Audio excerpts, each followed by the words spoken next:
Samantala, nasa Amerika na si Pangulong Aquino mula sa kanyang 3-day working visit sa United Kingdom. Bago umalis ng London, nakipagpulong ang Pangulo kay Prince Andrew na kumatawan sa kanyang inang si Queen Elizabeth II. Mula sa London, saksi si Joseph Moro. Sinalubong mismo ni His Royal Highness Prince Andrew, the Duke of York, at ni Queen Elizabeth II, si Pangulong Noynoy Aquino sa Buckingham Palace. Nasa kalagitnaan kasi ng pagdiriwang ang reyna ng kanyang ika-60 taon sa trono, kaya hindi na siya nakaharap kay Aquino. Pagkatapos ng konting kumustahan, dumiretso sa billiards hall ng Buckingham Palace sina Pangulong Aquino at Prince Andrew. Tinanong ni Prince Andrew kung saan papupunta ang Pangulo pagkatapos ng kanyang official visit dito sa United Kingdom, at sabi ng Pangulo ay sa Amerika. Dagdag pa ni Aquino, gusto raw niya makabalik agad sa Pilipinas bago ang Independence Day natin sa June 12. Kasama ng Pangulo ang ilang miyembro ng gabinete. Inilahad naman ni Aquino ang ilang pang detalye sa nangyaring pulong nila ni British Prime Minister David Cameron. Sinabi ng Pangulo na tinanong ni Cameron ang tungkol sa tensyon sa pagitan ng Pilipinas at China sa West Philippine Sea. I think he was just listening primarily, not too many comments. Pero sabi ni Aquino, hindi naman raw tayo hihingi ng tulong sa Britanya ukol sa issue. The Chinese side would say, don't internationalize the incident. Let's talk about bilaterally. So we've demonstrated goodwill to each other already. Perhaps we can, for the meantime, not drum up international support for our cause. Sa parehong briefing, sinabi naman ng Pangulo na sa issue ng pagtalaga ng bagong Supreme Court Chief Justice, kapalit na napatasik na si Renato Corona, ay hindi niya isasantabi na kasali pa rin si Associate Justice Antonio Carpio sa pwedeng pamilihan. Sir, after to si Justice Carpio, do you see anything wrong with him being the next Chief Justice? Again, can I comment when I get a list? Ang ilan namang kaalyado niyang senador na matatapos na sa susunod na taon ang termino, posible raw na italaga sa gabinete tulad na lamang ni Senador Kiko Pangilinan. Wala naman tayo i-coerce to accept any position. Magkipag-usap tayo. Kung meron silang advocacies na palagay nila mapagpaglingkuran sa pagkabiling sa ekotibo, open po tayo sa kanila. Sa mga oras na ito ay nasa Amerika na si Pangulong Aquino. June 8 sa Amerika ay nakatakda siya makipagkita kay US President Barack Obama. Pagkatapos noon ay makikipagkita rin si Aquino kay American Idol runner-up Jessica Sanchez, kasabay ng pagharap niya sa Filipino community doon. Mula rito sa London, ako si Joseph Morong, ang inyong saksi. Nagpapasalamat si Senador Francis Pangilinan sa kumpiyansa ni Pangulong Noynoy Aquino sa kanya matapos lumutang ang posibilidad na italaga siyang Agriculture Secretary. Si Senador Ping Lacson naman na napipisil ding italaga sa kabinete, hihintayin daw munang kausapin siya ng Pangulo bago magkomento sa issue. Saksi si Jam, si Sante. Pinag-iisipan na raw ni Pangulong Aquino na isama sa kanyang gabinete ang ilang kaalyadong senador na hindi na pwedeng tumakbo sa 2013 dahil nakadalawang magkasunod na termino na. Sir, there are senators who are perceived allies of your administration and their term of office are set to expire by 2013. Are they in your radar for possible appointment in the cabinet like Senator Pangilinan and others, and Lacson? Those two in particular, yes. Matagal nang matunog ang posibilidad na italaga si Senador Panfilo Lacson bilang Interior Secretary na nangangasiwa sa PNP na minsan na niyang pinamunuan. Pero sabi ni Lacson, hihintayin daw muna niyang kausapin siya ng Pangulo bago magkomento sa issue. Lumutang na rin ang posibilidad na maging kalihim ng Department of Agriculture si Senador Francis Pangilinan na kasalukuyang Chairman ng Senate Committee on Agriculture and Food. Ipinagpasalamat niya ang kumpiyansa raw ng Pangulo at sinabing ipinapaubayan na niya rito ang desisyon kung paano siya makakatulong sa administrasyon. Sa 23 senador ngayon, 11 ang matatapos na ang termino sa susunod na taon. Ako si Jam Sante, ang inyong saksi. Sa iba pa ring balita, nag-walk out si dating COMELEC Chairman Benjamin Abalos sa pagdinig ng kanyang petition for bail. Yan ay matapos payagan ng korte na tumestigo laban sa kanya ang isang provincial election supervisor kaugnay ng kinakaharap niyang kasong electoral sabotage. Narito po ang report. This is a grave injustice. I cannot continue hearing, what will transpire in the sham proceedings. Matapos layasan ang bail petition hearing para sa hinaharap niyang kasong electoral sabotage, dali-daling sumakay si dating COMELEC Chairman Benjamin Abalos sa sasakyan at bumalik sa kanyang detention cell sa Southern Police District. Nag-walkout si Abalos matapos di paboran ng korte ang 2 oras niyang pagkontra sa pagtestigo ni dating North Cotabato Election Supervisor Yogi Materizar. na hinihiling sa korteng alisin na siya bilang akusado at gawin ng state witness. Out of order po siya palagi. So there should be a orderly proceedings. Pinagbibigyan na lang siya ni judge pero inaabuso naman.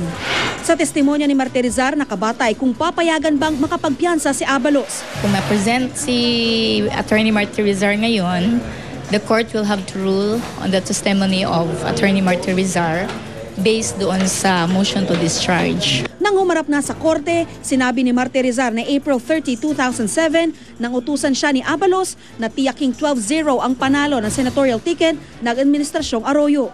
Ayaw raw kasi ni Abalos mapahiya umano sa kumparing si dating First Gentleman Mike Arroyo. Iniharap din ni Martirizar sa korte ang listahan ng mga kandidatong senador at party list group na prioridad daw na ipanalo. Gayon din ang kahoy na canister na pinaglagyan daw ng 50,000 pisong Christmas gift umano sa kanya ni Abalos noong 2006. Maya-maya'y bumalik din sa korte si Abalos kahit patingin niya'y mainit ang dugo sa kanya ni Judge Jesus Mupas na pinag-inihibit niya noon matapos akusahang nanghingi umano ng lagay sa kanya. Terrible. I cannot understand. Alam mo? Ganyan yung decision yan. Ha? Bakit gano'n? Hindi ba? Ang pangit eh. Sakit ang ulo ko. Kahapon, pinagbigyan ng Pasay RTC Branch 117 ang petition for bail ni Abalos sa halagang 2.2 million pesos para sa 11 counts ng electoral sabotage. Para sa saksi, Maria Bulaklak Ausente, nag-uulat. May kapalit daw na pondo ang mga boto para sa conviction ni dating Chief Justice Renato Corona. Yan ang inihag ni Senadora Miriam De Peso Santiago sa exclusive one-on-one interview ng ating kapusong si Jessica Soho. Nagulat ho ba kayo na naging overwhelming ng boto ng inyong mga senator colleagues for conviction? Not at all. I was happy as it was na at least nakatatlo kami. I was afraid baka mag-isa lang ako, di magbuka naman akong going against the entire tide. Hindi ako na-sorpresa dahil napansin ko na sa pagpapatakbo ng impeachment trial na karamihan ng mga senador pro-administration. What do you think of the entire process then na parang in the end pala parang politics din yung, yung nanaig eh. So why did we have to go through a painful, long, tedious process? Tamang-tama yung punto mong yun. Dahil kung politika rin lang palang base, bakit pa tayo nagbibista-bistahan? Dahil ang bista, sa pagkaintindi ko, ay ayon palagi sa batas. Walang bista na ginagawa dahilan sa politika or ayon sa politika. But as I said, dahil impeachment is quasi-judicial and quasi-political, that could not be helped. So, ang akin lang, nalulungkot ako dahil nasira ang buhay ng isang tao na may reasonable doubt naman about his crime. Are you hinting, ma'am, na may pork barrel na naging kapalit ang boto dito sa impeachment trial? Hindi lang yun. Marami mong paraan makakuha ka ng pera sa administrasyon at kung corrupt ka, mangumisyon ka. Ma'am, didiretsuin ko kayo dyan. Are you talking about what generally happens or meron ho ba kayong sasabi na ganyang nangyari prior or after the verdict on the impeachment trial? Both. So may nangyaring generally what happens in a culture of corruption, no? Hindi mo papagkaila yan. Kasi prior to the verdict, I think several months back, naging malaking issue yan when someone, I think from the defense, said na 100 million daw ang kapalit ng boto. Nagalit yung mga senador. So, sinasabi nyo ngayon po sa amin na may ganon. Meron akong hindi lamang sa naririnig, kung hindi, swearing talaga on the Bible. Hindi talagang doon ako kasi nang pinag-usapan yon, ngayon, natural yung taong yun ayaw magtestigo. Kaya naririnig ko, nasa akin na lang na evaluation kung may katotohanan kaya yan ang paninira. Yan o just loose talk, no? And I'm convinced that my source is unimpeachable. Ibig sabihin, talagang authoritative na source yun. Kung kayo po ang tatanungin, Senator Santiago, yung inyo daw hubang salin was it truthfully and completely declared? Yeah, kaya I'm perfectly willing to reveal everything. May clamor din po to sign a similar waiver signed by the Chief Justice. I'd be very happy to sign that waiver if it is demanded of me. Ano po ang masasabi nyo dito po sa ongoing process on selecting the next Chief Justice? The names of De Lima, Henares have been floated and you said hindi sila dapat. Some people are saying it should be Carpio. Ano po ang masasabi niyo? Ako gustong-gusto ko sanang babae dahil matagal na eh. Maraming bansa meron ng Chief Justice na babae. Meron tayong presidenteng babae. Ngayon, ang akin lang ay ganito. Kung nakapag-testify sila sa impeachment trial, sana mag-self-inhibit na lang sila. Dahil hindi mo maiwasan na ang tao magtatanong. Ako si Jessica Soho, ang inyong saksi. Pinabulaan na naman ng Malacanang ang isiniwalat ni Senadora Miriam Defensor Santiago na bumoto raw ang mga senator judge sa impeachment trial sa conviction ni dating Chief Justice Renato Corona para di matigil ang kanilang pork barrel. Ayon kay Presidential Spokesperson Edwin Lacerda, kung totoo man daw ito, hindi na raw sana naghintay pa ang palasyo ng impeachment trial para ipagkait ang pork barrel ng mga senador. Dagdag ni Lacerda, natanggap din daw ng senadora ang kanyang pork barrel batay sa records ng Department of Budget and Management. Sinusubukan pa namin kunan ng pahayag ang ibang senador tungkol sa mga pahayag ni Santiago. Sa kanyang pagharap sa isang forum sa Makati, sinabi ni dating Chief Justice Renato Corona na isusulong niya ang kanyang advokasya para sa transparency at accountability sa gobyerno. Saksi si Maris Umali. Sa misa tinapos ng napatalsik na punong maestrado na si Renato Corona at ng kaniyang mga taga-suporta ang unang pagharap ng kaniyang buong pamilya sa publiko matapos ang makasaysayang impeachment trial. Bago ang misa, dumalo ang punong maestrado sa forum ng mga taga-suporta. Ang mga taga-media pinayagan lang makuna ng event gamit ang cellphone. Dito sinabi ni Corona na bukod sa dati ng ipinaglalabang judicial independence at rule of law, advokasya na rin daw niya ang transparency at accountability sa gobyerno. Sa kabila nito, nilinaw niyang wala raw siyang balak kumandidato.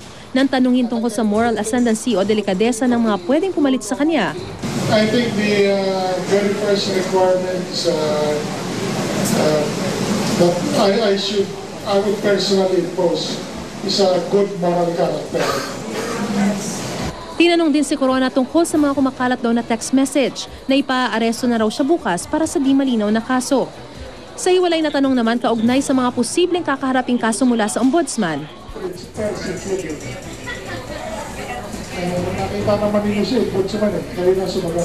Tumanggi naman si Corona na sagutin ang tanong tungkol sa paggamit sa waiver na pinirmahan at isinumiti niya sa impeachment court sa gumugulong na investigasyon sa kanya ng Bureau of Internal Revenue o BIR. We understand that there was an impeachment proceeding. Siyempre, the person is paying attention to his impeachment proceeding, so we were not very strict about those time period. But now that it has concluded, we expect that the people will already pay attention to the requirement of the Bureau of Internal Revenue. Ang pagpirma sa waiver na sinimula ni Corona, patuloy na sinusundan ng iba pang opisyal. Dadagdag sa listahan ang payag ng pumirma ng waiver si Senador Gringo Nasan, pero may kondisyon. I would rather be redundant and err on the side of prudence than sabihin ng taong bayan na naglagay sa akin dito sa Senado, may tinatago. Ayaw natin ng ganong perception. Sa pagpapatuloy naman ng paghahanap ng susunod na Chief Justice, 3 nominado na raw ang natanggap ng Judicial and Bar Council ayon sa miyembro nitong si Attorney Jose Mejia. Pero kailangan pa nilang formal na tanggapin ito para mapabilang sa mga ikukonsidera ng JBC.